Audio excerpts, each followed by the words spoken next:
Bayangkan keheningan seperti gema di ruang besar yang kosong. Awalnya Anda mungkin tidak menyadarinya, tetapi semakin lama Anda merasakan, semakin tidak bisa menghindarinya. Teman-teman, jika kalian tidak merespons, jika kalian tidak bergerak, setiap panggilan yang tidak terjawab dan setiap pesan yang diabaikan akan menjadi tanda tanya bagi mereka, menyentuh harga diri mereka. Ini memaksa mereka untuk bertanya, mengapa mereka tidak mengejar saya? Mengapa mereka tidak memohon seperti sebelumnya? Apa yang telah berubah? Dan saat itu, kebenaran akan menghantam mereka. Anda telah berubah. Anda mendapatkan kembali kekuatan Anda. Ini adalah bagian yang orang tidak ingin Anda ketahui. Mereka memberitahu Anda bahwa diam adalah kelemahan, bahwa diam berarti Anda kalah. Namun sebenarnya diam adalah strategi. Itu adalah harga diri yang terlindung. Teman-teman, jika kalian tidak memecah keheningan, kalian memaksa mereka untuk menghadapi diri mereka sendiri. Anda menjadi cermin bagi tindakan mereka. Dan cermin itu tidak pernah berbohong. Itu menunjukkan pengkhianatan mereka. Itu menunjukkan penolakan mereka. Dan itu menunjukkan kepada mereka sesuatu yang lebih buruk, bahwa mereka mungkin telah meremehkan Anda. Bayangkan ini seperti permainan catur. Mereka bergerak karena mengira Anda akan panik, mengira Anda akan hancur. Namun alih-alih bereaksi, Anda justru duduk tenang dengan tangan terlipat. Mereka menunggu Anda bergerak, tetapi tidak ada yang terjadi. Keheningan di antara gerakan sangat menekan. Mereka mulai berkeringat. Mereka mulai ragu. Mereka mulai mempertanyakan apakah mereka sekuat yang mereka kira. Itulah akibat dari diamnya Anda. Itu mengubah kepercayaan diri mereka menjadi kebingungan. Teman-teman, ada alasan mengapa orang bijak selalu berkata, diam adalah bahasa kekuatan. Karena diam menunjukkan Anda tidak butuh pengakuan. Anda tidak perlu membuktikan apapun. Anda tidak perlu merendahkan diri untuk mengejar orang yang meninggalkan Anda. Dan di dalam hati mereka, itu menakutkan karena siapa yang mengendalikan emosi mereka, dia yang mengendalikan permainan. Jadi teman-teman, jangan tertipu oleh kebohongan yang mereka berikan kepada Anda. Jangan percaya pada bisikan yang mengatakan, jika Anda tidak menjangkau mereka, mereka akan melupakan Anda. Kebenarannya adalah kebalikannya. Semakin lama Anda diam, semakin banyak yang mereka ingat. Semakin lama Anda berdiam diri, semakin berat kehadiran Anda di pikiran mereka. Keheningan menciptakan ruang dan di ruang itu mereka memutar ulang setiap kata, setiap tawa, setiap momen bersama Anda. Mereka mencoba menggantikan Anda, tetapi setiap penggantinya terasa hampa. Mereka membandingkan, mereka mengukur, dan setiap saat Anda tetap menjadi standar. Dan inilah bagian yang membuka mata. Dengan berdiam diri, Anda tidak hanya memengaruhi mereka, Anda juga mengubah diri Anda sendiri. Anda menunjukkan kepada diri sendiri bahwa Anda bisa tetap tenang dalam badai. Bahwa Anda dapat menguasai dorongan hati Anda. Bahwa Anda dapat mengatasi keputusasaan. Itulah stoikisme sejati, teman-teman. Itulah kendali yang sebenarnya. Anda tidak lagi menjadi tawanan penolakan. Anda tidak lagi menjadi korban tindakan mereka. Anda adalah orang yang memimpin medan perang hanya dengan diam. Biarkan saya mengingatkan Anda. Mereka pikir Anda akan runtuh, tetapi sebaliknya, Anda malah tumbuh lebih kuat. Mereka pikir Anda akan mengejar, tetapi Anda malah berdiri diam. Dan mereka pikir mereka akan melupakan Anda. Tetapi sebaliknya, diamnya Anda mengukir Anda dalam ingatan mereka selamanya. Itulah kemenangan tanpa perlu mengucapkan sepatah kata pun. Itulah kekuatan tanpa perlu mengangkat tangan. Jadi, tetaplah bertahan teman-teman. Tetap tenang. Tetap disiplin. Jangan merusak sesuatu yang sudah rusak. Anda lebih kuat dari permainan mereka. Lebih kuat dari penolakan mereka. Lebih kuat dari harga diri mereka. Ucapkan bersama saya, tuliskan di komentar, saya yang memegang kendali. Itulah afirmasi Anda hari ini. Mari kita mulai. Tahap pertama, ego mereka tertawa, tetapi hanya pada awalnya. Teman-teman, mereka tersenyum dan tertawa bukan karena merasa bebas dari Anda, melainkan karena ego mereka berusaha menipu. Ego mereka berbisik, aku bisa mengendalikan mereka. Mereka tidak akan bertahan lama tanpaku. Ini bukan tentang kekuatan, melainkan tentang kebanggaan yang menyamar. Ego selalu mencari pengakuan dan ingin percaya bahwa dirinya lebih unggul. Jadi, Ketika Anda tidak berbicara atau tidak menunjukkan diri, mereka mengira itu hanya sementara. Mereka percaya diri bahwa Anda akan hancur dan kembali kepada mereka, seperti yang selalu terjadi. Namun kenyataannya adalah mereka tidak menyadari bahwa diam adalah ujian. Anda memilih untuk bersikap disiplin ketimbang putus asa. Tawa mereka di awal itu kosong, hanya usaha untuk meyakinkan diri bahwa mereka sudah menang sebelum permainan dimulai. Carl Jung pernah berkata, sampai Anda membuat alam bawah sadar menjadi sadar, ia akan mengarahkan hidup Anda dan Anda akan menyebutnya takdir. Inilah yang terjadi di tahap ini. Ego mereka tidak disadari. Mereka bereaksi, mengejek, dan menciptakan cerita untuk menutupi ketidakstabilan dalam diri mereka. Mereka belum melihat ketakutan dan keraguan yang mengintai. Mereka menyembunyikannya dengan kesombongan. Namun keheningan Anda perlahan-lahan membawa ketakutan itu ke permukaan. Bayangkan ini seperti permainan poker. Di ronde pertama mereka mempertaruhkan semua chip mereka dengan percaya diri. Mereka mengeluarkan kartu dan tersenyum, seolah sudah menang. Namun Anda tidak tergoda untuk menunjukkan kartu Anda. Semakin Anda tenang, semakin kecil kemungkinan senyum mereka bertahan. Ego mereka tertawa di awal, tetapi diam Anda membuat tawa itu memudar seperti air di padang pasir. Disinilah psikologi berperan. Manusia suka pola dan ingin memprediksi hasil.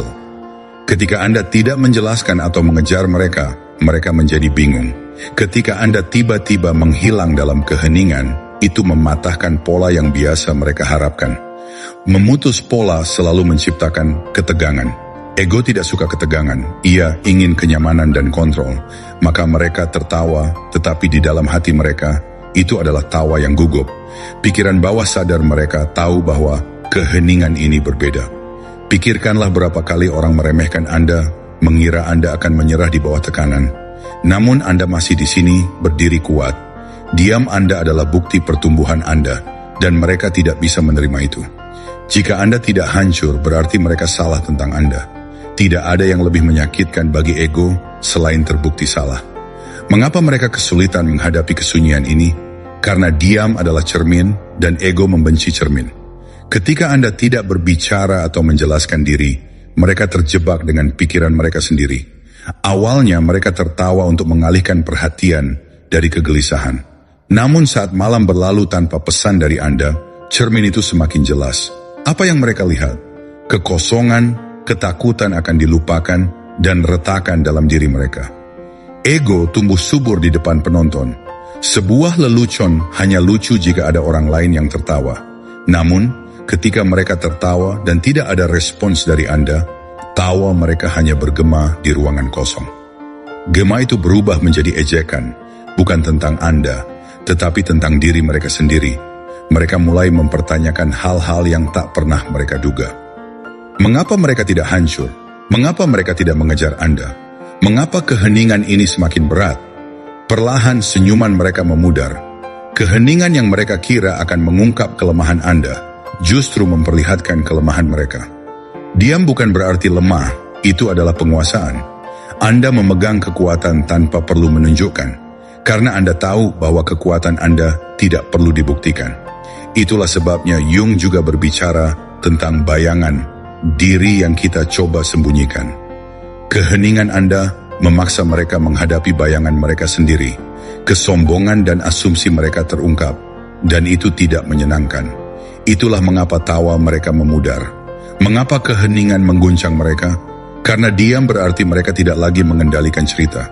Mereka mengira mereka adalah sutradara, tetapi sekarang Anda telah meninggalkan panggung, dan mereka terjebak berbicara sendiri. Dalam sorotan itu, ego mereka merasa kecil. Oleh karena itu, jangan meremehkan kebisuan Anda. Awalnya, mereka mungkin mengejek, tetapi tetaplah kuat. Setiap hari Anda tidak hancur, kepercayaan diri mereka sedikit retak. Tawa mereka semakin tipis, hingga akhirnya topeng itu terlepas. Dan yang tersisa hanya ketakutan akan kehilangan Anda selamanya. Ingatlah, jangan biarkan tawa pertama mereka menipu Anda. Tawa itu adalah usaha terakhir ego untuk bertahan hidup. Kisah sebenarnya kini berpihak pada Anda. Semakin lama Anda bertahan, semakin kuat Anda. Semakin tenang Anda, semakin banyak yang terungkap. Anda tidak lemah karena diam. Kekuatan Anda luar biasa. Anda tidak terganggu karena tidak perlu bereaksi. Tahap kedua, kesunyian mulai terasa gatal. Keheningan punya cara aneh untuk merayapi di bawah kulit. Teman-teman, awalnya mereka berpura-pura hal itu tidak penting. Mereka menggulir ponselnya dengan santai, bertindak seolah-olah mereka terlalu sibuk, terlalu terhibur, terlalu teralihkan untuk peduli. Mereka berkata pada diri mereka sendiri, itu bukan apa-apa. Mereka akan mengirim pesan besok. Mereka selalu melakukannya.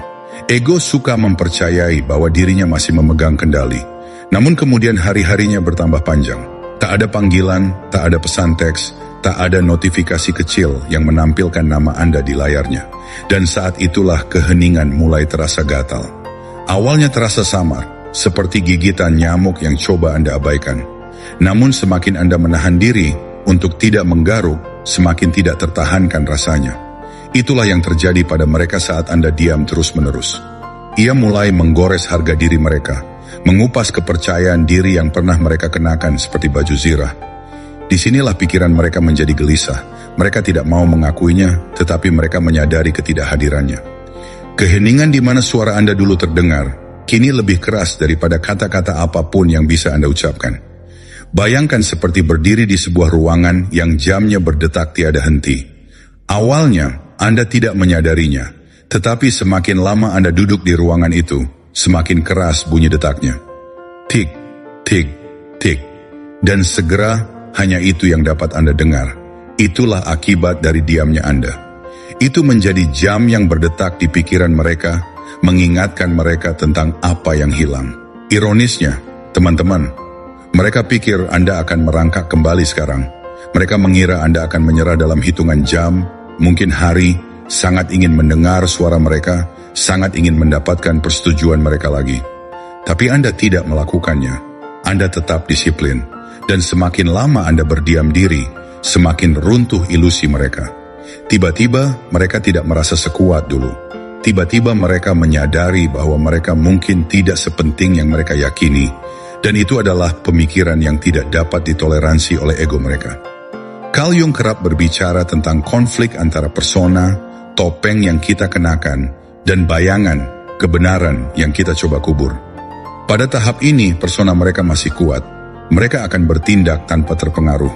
Mereka akan tertawa bersama teman-temannya, mengunggah foto secara daring, dan memamerkan kebebasan mereka. Namun di balik itu, dalam bayangan rasa gatal itu tumbuh. Pertanyaan-pertanyaan muncul dalam pikiran mereka saat topengnya terlepas. Mengapa mereka belum menghubungi Anda? Mengapa mereka begitu tenang tanpa Anda? Apakah mereka kehilangan kendali atas Anda? Pikiran-pikiran ini adalah rasa gatal, kejengkelan yang tidak dapat dijelaskan. Dan tahukah Anda apa yang membuat panggung ini begitu hebat? Itu bukan sesuatu yang dapat Anda lakukan. Itu sesuatu yang tidak Anda lakukan. Anda tidak sedang mengirim pesan teks. Anda tidak menelepon. Anda tidak mengemis. Anda hanya diam saja. Dan ketiadaan itu menjadi segalanya.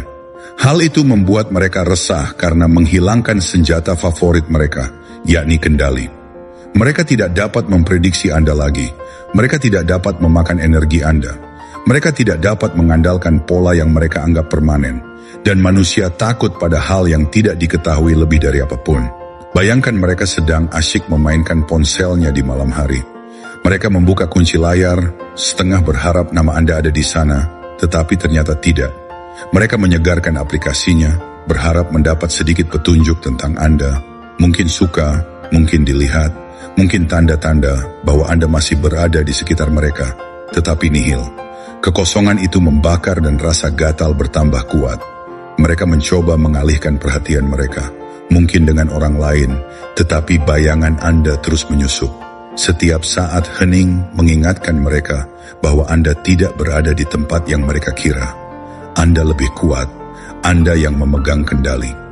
Teman-teman, disinilah kalian harus tetap tenang.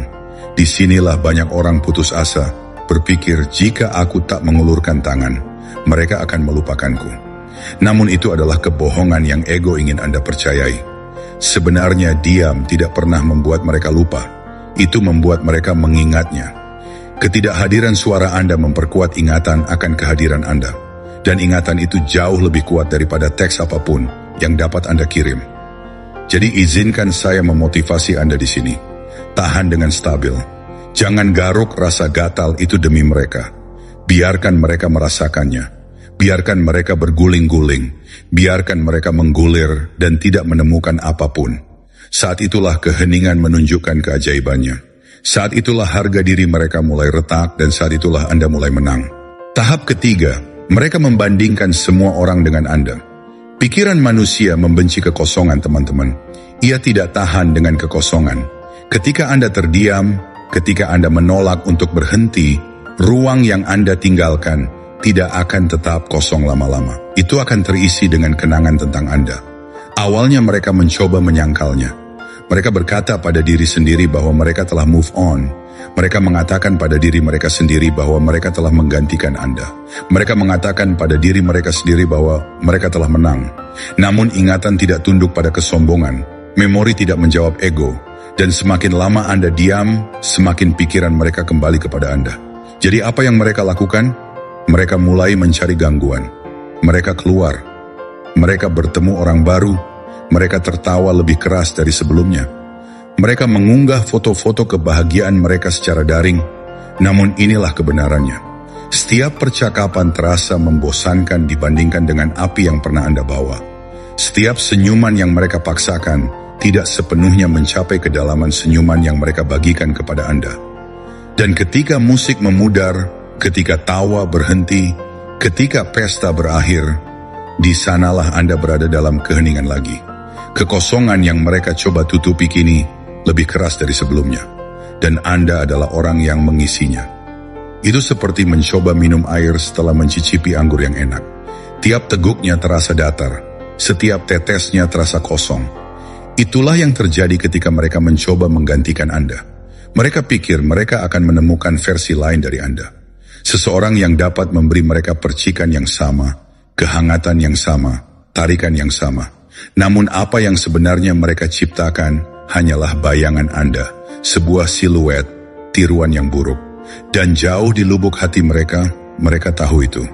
Carl Jung berbicara tentang proyeksi, cara kita melemparkan keinginan dan ketakutan batin kita kepada orang lain tanpa menyadarinya. Dan inilah yang mulai mereka lakukan pada tahap ini. Mereka mulai memproyeksikan Anda ke wajah-wajah baru. Mereka memandang orang lain dan berpikir, mungkin mereka akan tertawa sepertimu. Mungkin mereka akan peduli sepertimu. Mungkin mereka akan membuatku merasa hidup sepertimu. Tapi tak seorang pun bisa memegang cermin itu. Tak seorang pun bisa menandingi standar itu karena mereka tidak benar-benar mencari seseorang yang baru. Mereka mencoba menemukan Anda lagi tanpa mengakuinya. Dan inilah bagian yang paling menyakitkan bagi mereka. Mereka menyadari Anda bukanlah orang biasa. Awalnya mereka mungkin berpikir Anda mudah dilupakan, mudah digantikan, hanya babak baru. Tapi ketika keheningan berlanjut dan tak seorang pun bisa mengimbangi, mereka terpaksa mengakui apa yang ego mereka coba sangkal. Anda langka, Anda berbeda, Anda meninggalkan jejak yang tak bisa dihapus oleh gangguan apapun. Bayangkan mereka duduk berhadapan dengan seseorang yang baru saat makan malam. Percakapan mengalir, tetapi pikiran mereka melayang. Cara orang lain berbicara mengingatkan mereka pada Anda, tetapi rasanya tak sama. Cara mereka tertawa tak lagi menerangi mereka seperti cara Anda.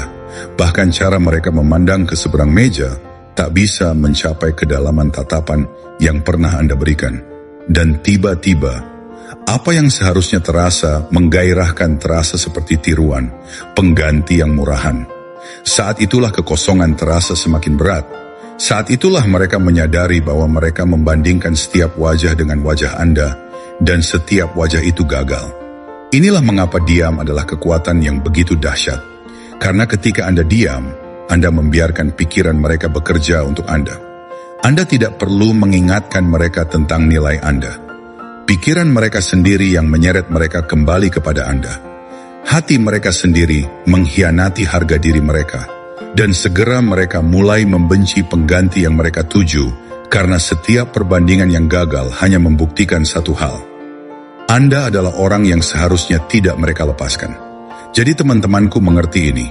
Mereka tidak menggantikan Anda. Mereka hanya menciptakan bayangan, gema, tiruan dari apa yang pernah Anda berikan. Tapi bayangan tidak akan pernah bisa mengalahkan cahaya. Dan ketika mereka menyadari kebenaran ini, ketika mereka menyadari setiap jalan kembali kepada Anda, harga diri mereka mulai runtuh. Itulah mengapa Anda harus tetap kuat di tahap ini. Jangan mengejar, jangan bicara, jangan mencoba mengingatkan mereka tentang siapa diri Anda.